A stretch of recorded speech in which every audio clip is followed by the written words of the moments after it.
Hello guys,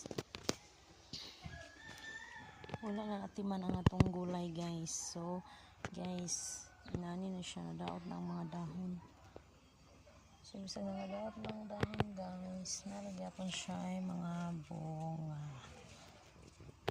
guys. Nara ay dako nga ang palaya. So ito ning kuhaon guys, ito yung utanon sabot.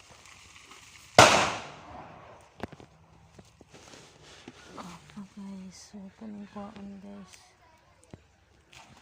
Ayan.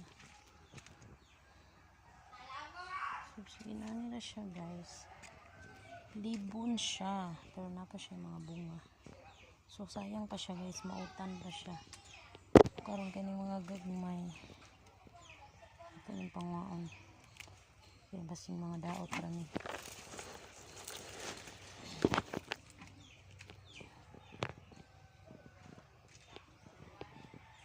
Lagyan pa man siya og bunga guys. So wala na siya naatiman kay tungod sa kabisi nako.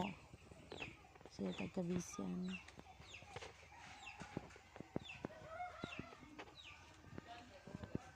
Guys, itong sili. So napaman siya guys, ito na pangwaon. Bahala og gagmay kay magulay pa man siya mga baliko. So kami siya pangwaon guys.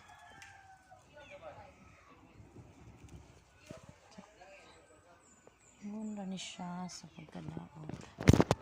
So nangadot ng daon guys, so naratong kuha. Dagko siya guys, diba? Libon pero napa daghan pa kay siya bunga. So naratong kuha karon guys. Ito ni sudanan pa ni udto.